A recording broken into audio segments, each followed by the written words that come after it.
저는 그 기술혁신형 지원사업 일반 분야 2차 2018년도에 들어가서 어떻게 좀 운이 좋게 좀 선정이 됐었죠.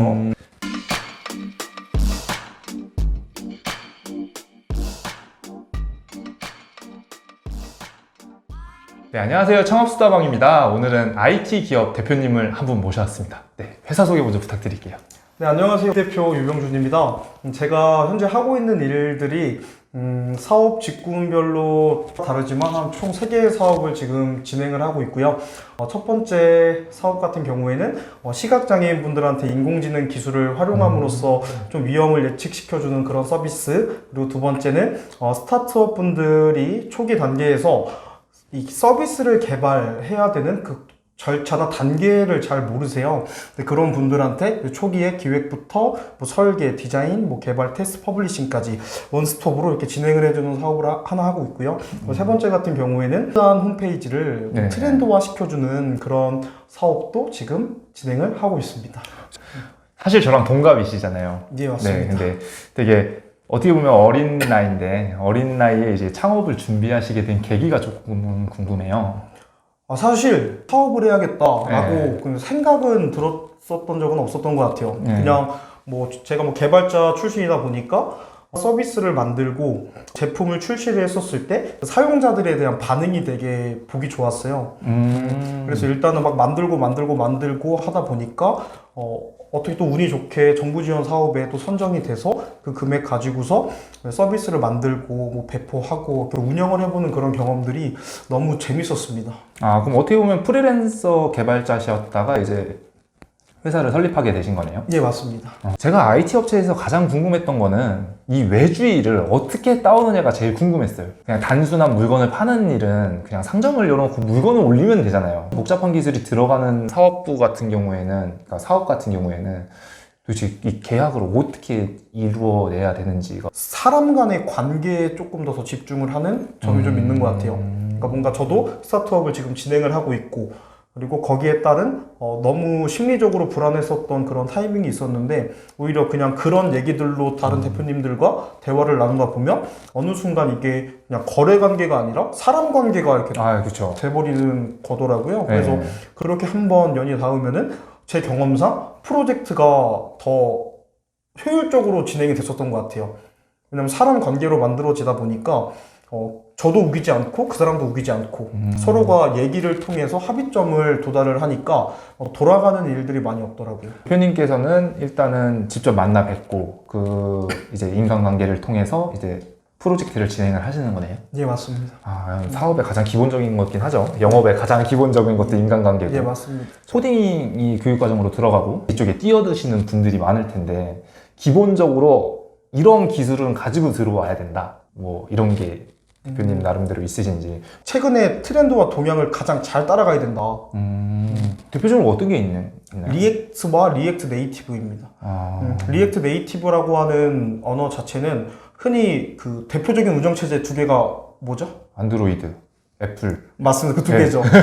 근데 이 두 개를 많은 분들이 어플리케이션을 따로따로 만들어야 된다고 생각을 하세요. 오, 저도 그렇게 생각하고 있는데요. 근데 리액트 네이티브를 활용을 하게 되면 하나의 언어로 안드로이드, iOS 두 개를 동시에 어플리케이션으로 굴릴 수 있습니다. 진짜요? 그 리액트 네이티브로 만들어진 대표적인 어플리케이션이 페이스북, 뭐 인스타, 에어비앤비, 우버. 이게 미국 쪽에서 페이스북 개발팀이 만든 언어거든요. 그래서 그 언어가 미국에서는 되게 미국이 가장 트렌드하잖아요. 그렇죠. 근데 개발 쪽도 그게 마찬가지거든. 보통 다 미국을 따라가요. 그런 부분에서 리액트 네이티브가 지금 현재 단계에서 내가 딱 뛰어들고 싶다라고 하면 자바나 이런 C 같은 네이티브 언어를 배우는 시간들이 너무 오래 걸려요. 근데 리액트 네이티브는 오픈소스 기반입니다. 그러니까 옛날 언어는 배우는 시간에 많은 시간이 소요되지만 방금 말씀해주신 프로그램 같은 경우에는 일반인들도 빨리빨리 적응할 수 있다라는 말씀이신가요? 어느 정도의 노력은 필요할 텐데 iOS를 만들 수 운영체제를 공부하는 것보다 상대적으로 몇 배는 수월하다. 그럼 그거 배울 때는 이제 학원? 아니면 책? 혼자서도 할 수 있는 건가요? 독학으로도? 사실 제일 좋은 거는 유튜브. 높은 비용으로 학원을 다닐 필요는 없다라는 거예요. 그거를 일단 유튜브의 강의를 보면서 흔히 클론 코딩이라고 하거든요. 그래서 뭐 예를 들어 리액트 네이티브를 내가 배우고 싶다라고 하면 리액트 네이티브 클론 코딩을 치게 되면 네네네. 거기에 따라서 강좌들이 많이 열려져 있어요. 네. 그래서 일단 그 영상을 보고 한번 직접 따라 해보면서 전체적인 구조를 잡고 그러면 이제 그걸 통해서 내가 적성이 맞고 어느 정도 이걸 통해서 서비스를 만들 수 있겠다라는 자신감이 생겼을 때 보다 조금 유료 강의가 되게 많거든요. 그죠. 그래서 좀 보면서 하게 되면 저 같은 경우에는 언어를 습득하는데 크게 어려움을 느끼지 못했었던 것 같습니다. 그럼 맨 처음에 대표님께서는 독학으로 하신 건가요?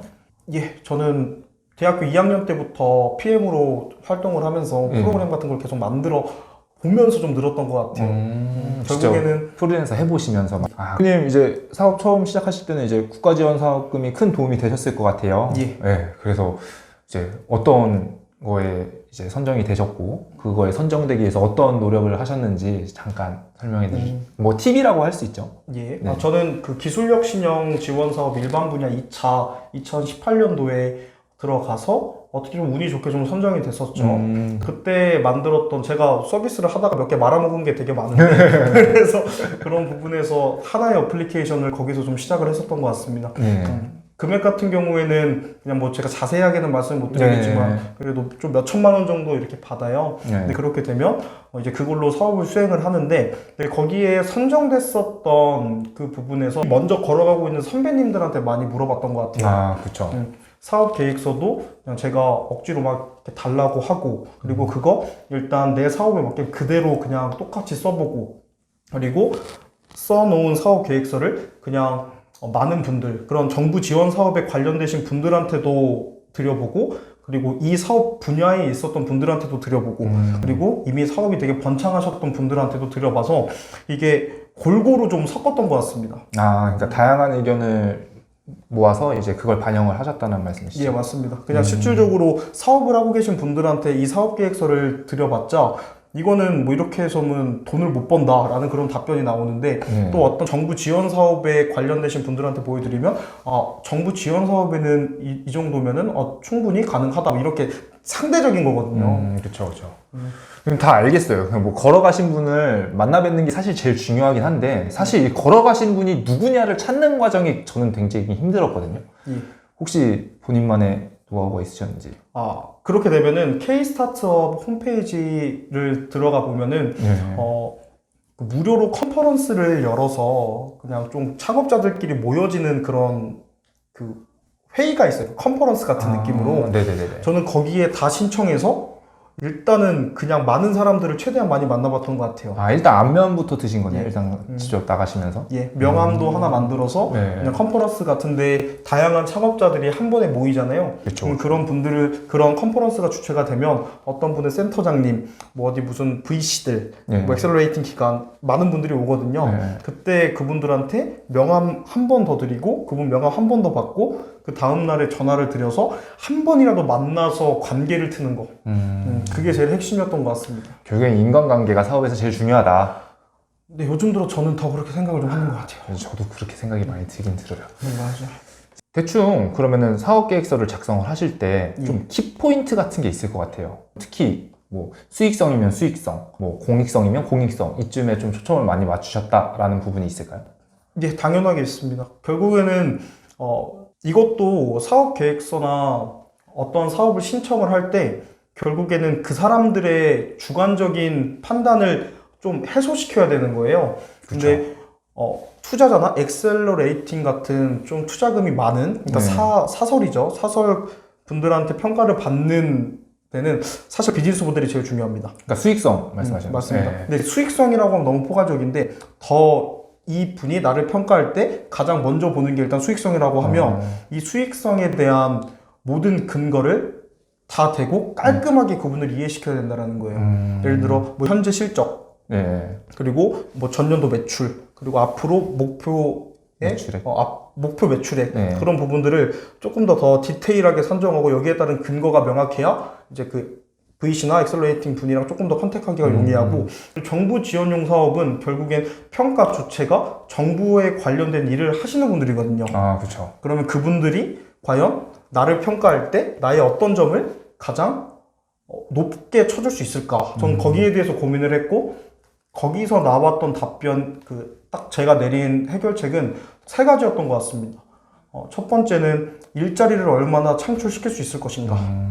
네. 두 번째는 우리나라가 글로벌 경쟁력, 그러니까 네. 우리나라가 해외에 던졌을 때 이 기술을 통해서 국가 경쟁력을 가져갈 수 있을 것인가. 그리고 세 번째는 결국엔 사회에 이바지시킴으로써 정부에 얼마만큼의 도움이 될 것이냐. 이 세 가지의 포인트로 압축을 해서 딱 그분들이 읽기 편하게 그리고 많은 내용을 담진 않고 그 사람들이 내가 원하는 기준에서 읽기 쉽게끔 최대한 작성을 했던 것 같아요. 마지막으로 이제 대표님께 하나 여쭤보고 싶은 게 있어요. 예. 앞으로의 사업 비전, 그다음에 사업 비전. 목표, 뭐 이런 거 있잖아요. 뭐 캐치프레이즈, 뭐 이런 거 있으시면은. 저의 최종적인 목표는 어떠한 서비스를 최대한 많은 사람들이 활용하고 그리고 버스에 타고 가면서 고개를 돌렸는데 내 서비스를 쓰고 있는 거야. 저는 거기에만 포인트로 집중을 할 것이고 네. 그리고 지금 현 단계에서는 이렇게 사업부를 나눠서 진행을 하는 그 이유 자체가 아직까지는 저도 실력이 되게 많이 미흡하다라고 생각을 해서 네. 그런 부분들로 최대한 경험하고 실력 쌓고 그 점을 통해서 목표하고자 했던 이런 나만의 서비스를 만드는 게 핵심입니다. 그러면 일단은 대중성을 기반으로 한 이제 서비스를 제공하는 게 맞습니다. 대표님의 목적이신 것 같습니다. 예, 맞습니다. 그러면은 오늘 인터뷰는 여기까지 하고요. 혹시 궁금한 점 있으시면 밑에 댓글 남겨주시면 제가 답변 남겨드리도록 하겠습니다. 네, 감사합니다. 네, 감사합니다.